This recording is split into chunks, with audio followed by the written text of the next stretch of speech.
Hello, and welcome back to Alternate Fronts, the place where we look at the sturdy foundations of history and ask, but what if you built this whole thing on sand? Picture the man, Cristoforo Colombo.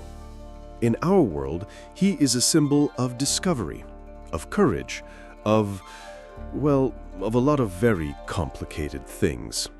But before all that, he was something much simpler. A failure. A persistent, determined, and almost professionally unsuccessful salesman. He spent the better part of a decade trudging through the royal courts of Europe, begging for ships, for money, for anyone to take his mad idea seriously. He was rejected by Portugal, by Genoa, by Venice, and almost by Spain. He was one more no away from becoming a footnote in a dusty book. But in history, as in life, desperation can be a powerful catalyst. What if, in his frustration, rejected by every monarch he could reach, Columbus decided to think bigger? What if he sent his proposal not just to the squabbling nobles of his own small world, but to the true, undisputed superpower of the 15th century? What if he sent his letter east? Today, we set sail on a different ocean. We explore a world where the age of discovery began not with 3 small Spanish caravels, but with the mightiest fleet on Earth. A world where Columbus didn't discover a new world for Europe, but instead introduced his old world to its new masters. So let's explore the story of the Admiral of the Dragon Emperor. Our point of divergence isn't in a throne room in Granada. It's in the forbidden city of Beijing during the reign of the Hongji Emperor of the Ming Dynasty. This is a China at the peak of its power and culture. It is a stable, immensely wealthy, and technologically advanced civilization that views the rest of the world with a calm, unshakable sense of its own superiority. The squabbles of the European barbarians are to them less than a rumor. Columbus's letter, translated by Arab traders along the Silk Road, arrives not as a plea, but as a curiosity. A strange proposal from an unknown man in an irrelevant land. In our timeline, it would have been burned. But in this one, it lands on the desk of a bored and ambitious court eunuch. He doesn't see a madman's dream. He sees an opportunity. The emperor's massive treasure fleet, the envy of the world, has been sitting in port for decades, a victim of conservative court policy. This letter, this foolish plan to sail west to find the east, is the perfect excuse to launch it once more, under the guise of a cartographic expedition to map the lands of the outer barbarians. The emperor, intrigued by the sheer novelty and the low risk, agrees. Cristoforo Colombo is summoned. He is not made admiral, of course. That's absurd.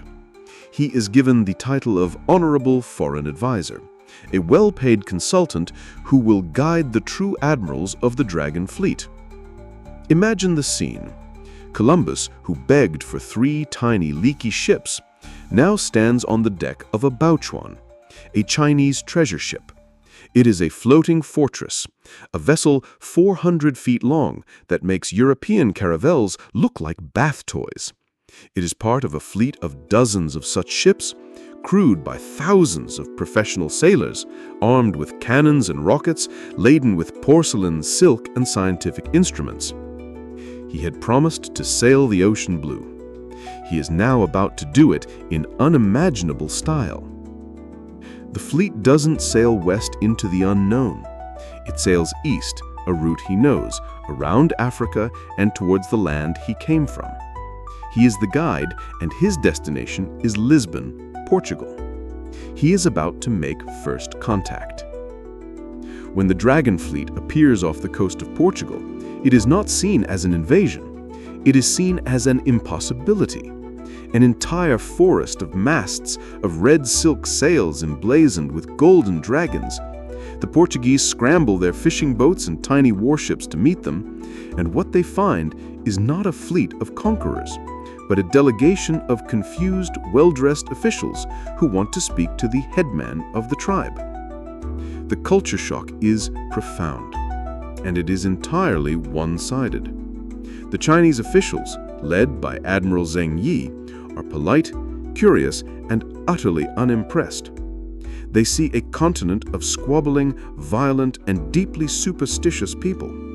They note the poor sanitation, the primitive architecture of the stone castles, the religious fanaticism that seems to dictate every aspect of life. Their reports, sent back to the emperor, describe Europe as a collection of warring mountain tribes with interesting but crude folklore. There is no conquest.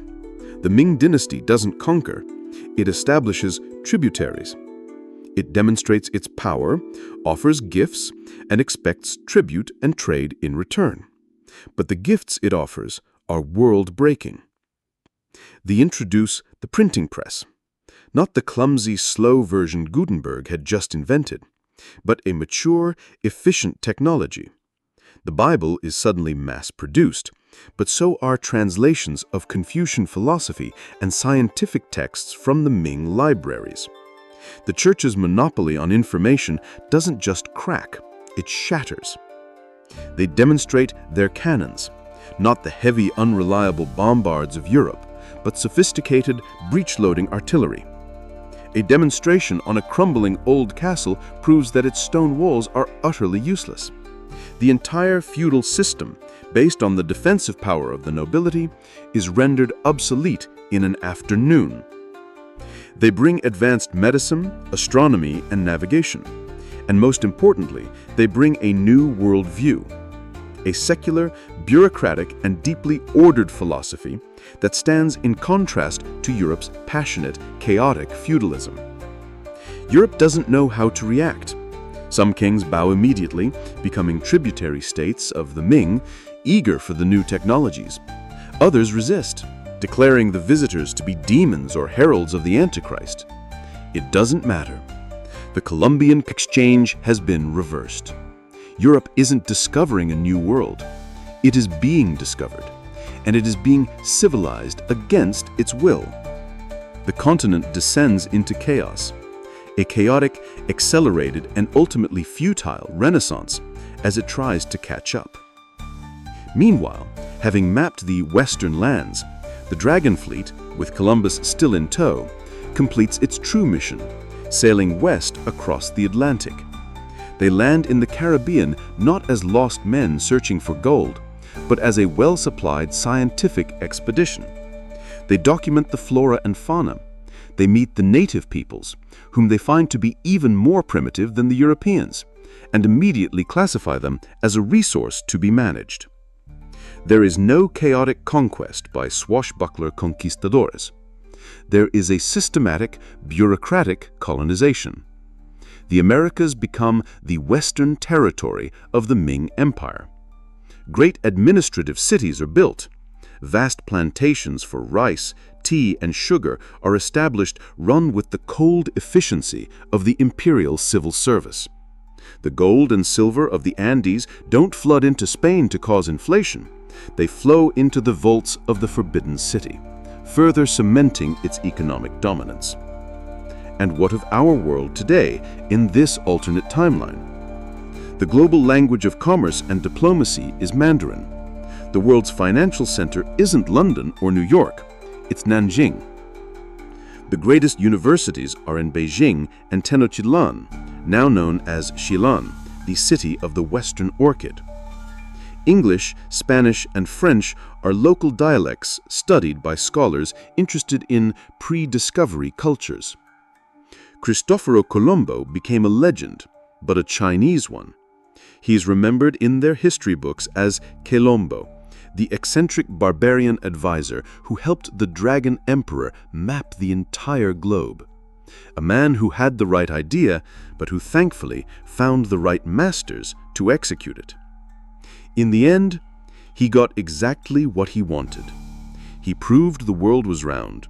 He opened a new route for trade. He changed the course of human history forever. He just forgot to read the fine print about who would be sitting on the throne of that new world. And that is the ultimate, most ironic lesson of history. It is not written by the visionary, but by the one who holds the pen.